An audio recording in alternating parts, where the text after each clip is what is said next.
if I would have not known they were a Japanese band, I would have thought they were another Southern California band.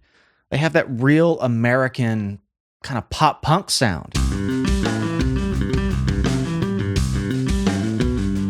What's up, guys? Welcome back to Lone University. Dear My Friend is from Japanese punk band High Standard's third studio album, Making the Road, released in 1999. And even though this album was recorded in Japan, it was indeed released on Fat Records, and apparently delivers a fast, gritty punk sound while at the same time incorporating violins, violas, cellos. You have my attention. I think the only other Japanese punk band I've heard so far is Otoboki Beaver, which we did here on the channel a while back, and they were pretty intense. But I am reading that even though the members of High Standard are indeed Japanese, all of their songs are sung in English, which is interesting. I was certainly wondering about that. So without further ado, let's see what this band is all about, because I've gotten lots of requests for them lately. Here is Dear My Friend from High Standard.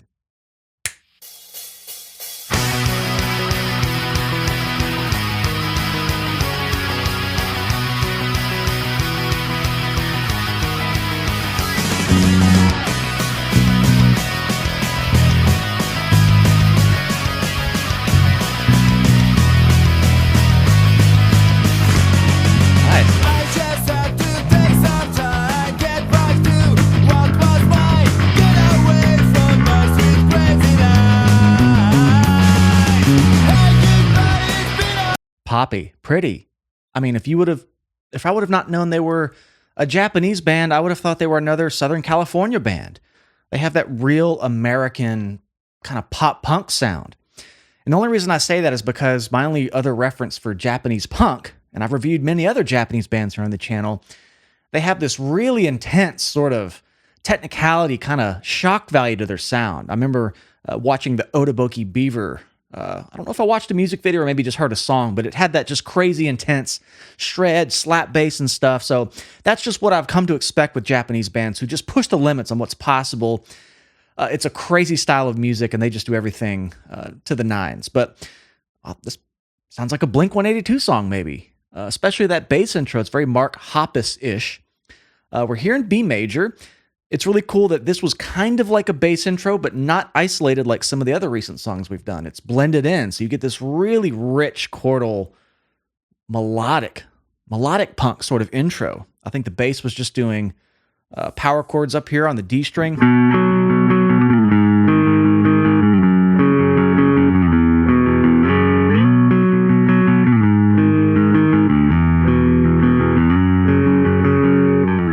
That kind of thing. I'm going to go back to the beginning and hear that pretty poppy progression. I think it's just 1, 1, 4, 6, 5. It's about as poppy as they come. Okay.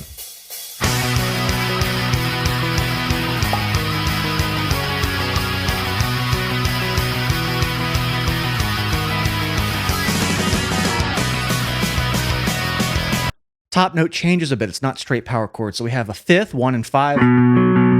Then he does a perfect fourth interval, which just takes the F sharp down to an E. Then down to the 6th chord, the minor. And I think there's one little more movement there, but this reminds me of Friends of the Enemy, No Use for a Name, Carousel, a really classic type of melodic punk bass intro. And we have the same usual thing happening here with a guitar melody on top that's just oscillating between 3 notes. And again, all those notes are recontextualized by the chord changes underneath it right here.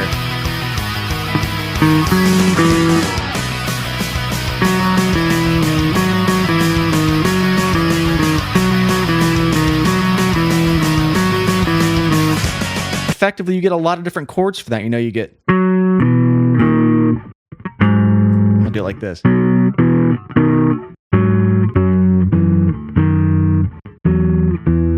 You get a lot of little interesting intervals happening there, all from that repeating guitar line, just playing the same thing and putting it on top of all the other chords. All right, let's let it ride. I just had to take some time, get back to what was mine, get away from my sweet crazy life. Hey, goodbye, it's been a while. I've heard this story out there. This is all I need to know. I'm here, you are there.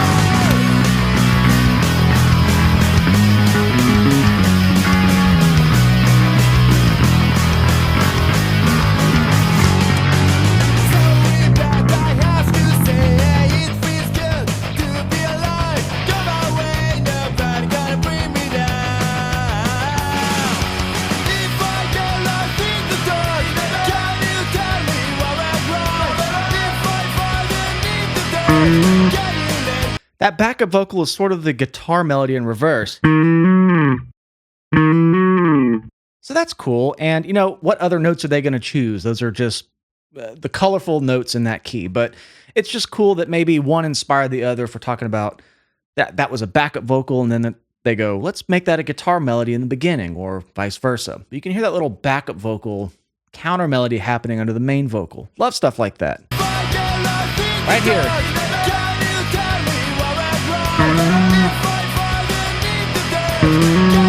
Didn't do it.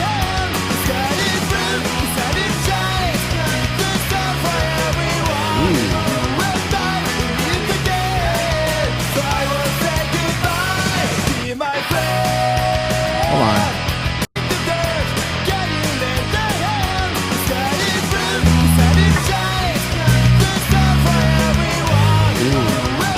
There was another song that did this same move a while back. I'm not going to jog my memory here, but it was essentially taking a very major-oriented progression, like the first part of the song.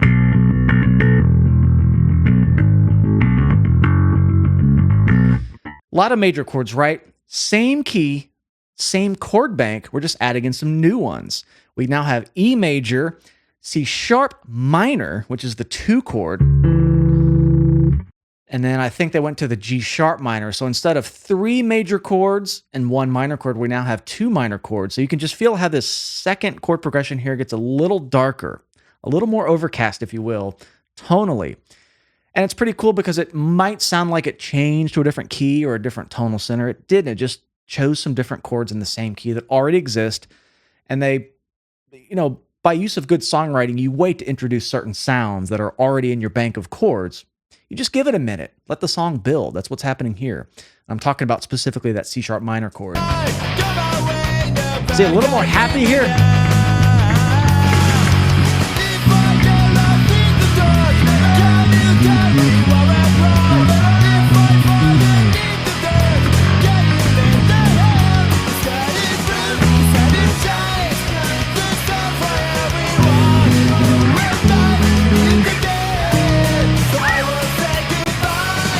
Then they add that F sharp major in on the second time, which goes that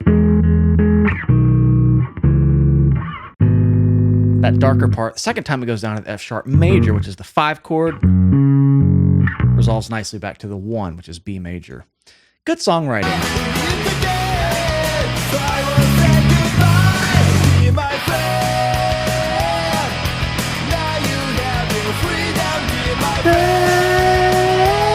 Yes.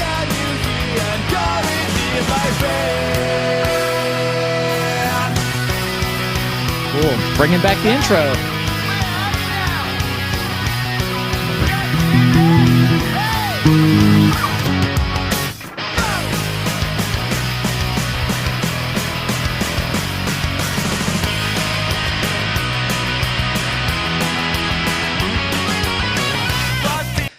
What's cool here is that I feel like his tone got a little more Carl Alvarez-ish here. And what I mean by that is, I obviously know the bass player's playing 8th notes throughout the song. But like most bass players, it kind of blends in with everything. You don't really feel the subdivision. And it doesn't really matter because the bass player's subdividing just because that's just what you do. But when they dig in a little harder, especially in these last 10 seconds or so, you can hear it kind of come forward. And that extra audible subdivision adds energy. Where when I say Carl Alvarez, he plays like that all the time. We've been over this.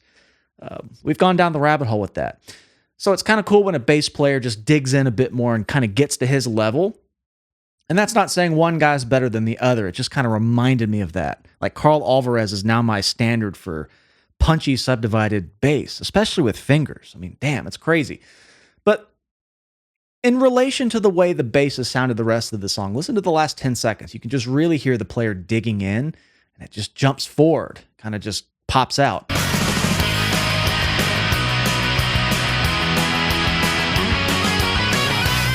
All that stuff. Of course, now it's isolated.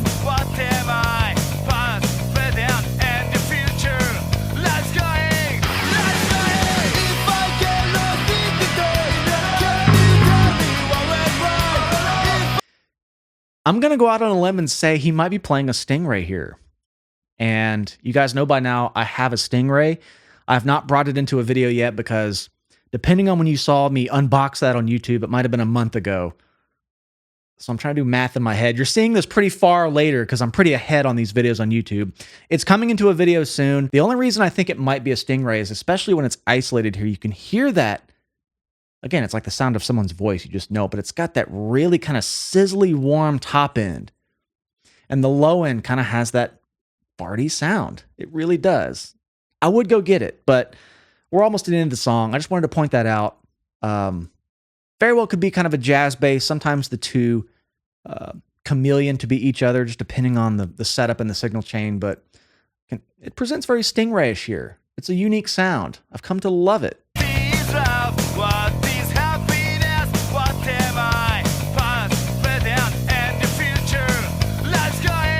50-50 on that.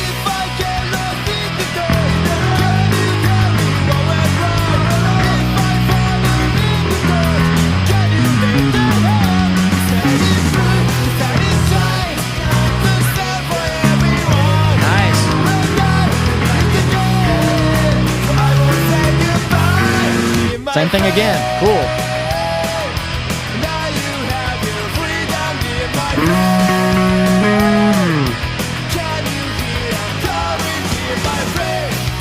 Cool little melodic movement there too. I think that vocal melody, the da da, is going from the fifth of one chord to the third of the next. So you want to write good melodies? Well, take a number. Everyone's trying to do it. But sometimes you can do something like, let's take the fifth from this chord and go to the third of the next chord, then go to the root, and then go to the third of the fourth chord. You can kind of, it's like connect the dots. It's like a constellation in the sky. You can kind of craft a melody just by the ingredients already laid out before you. So I'm not sure if they're crafting melodies and thinking about this type of stuff, but what's going on here is they're taking the fifth of the first chord, the B major, kind of doing that move. So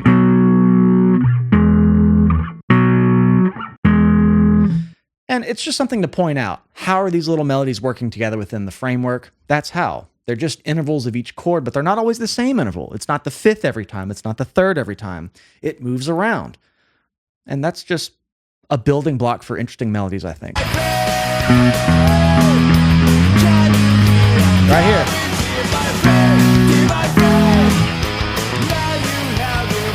Yeah, hear that little dug in part. I'm 75-25 on if it's a Stingray now. Right here. That little fill he does. That little thing.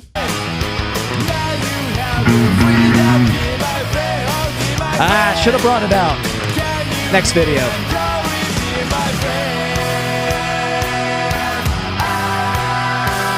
Ooh. What was that? Clever, colorful chord thrown in. Caught me off guard. I thought the song was going to be pretty diatonic as it has been. What was that?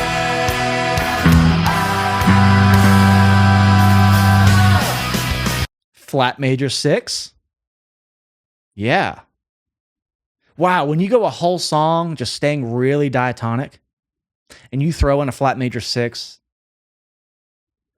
it really gets your attention. And I've made this point in other videos that if you're always putting in things like that, it kind of loses its luster, it loses its impact. It's like the old saying, if everything is heavy and metal, then nothing's really heavy. You got to have some dynamics. So going the whole song really square in B major and throwing that G major in there. When I say flat major 6, that it's modal interchange. They're going to B minor, the parallel minor. So we have B major is the key of this song. We're dipping into B minor, and that's called modal interchange. We're modally borrowing a chord from B minor. G major is the 6th chord in that. So you got that major chord naturally exists within B minor. And then you go right back to B major. And it's just a really colorful addition to add. Listen to the effect of that. We've been hearing B major this whole time, and it's just it's cool. Yeah.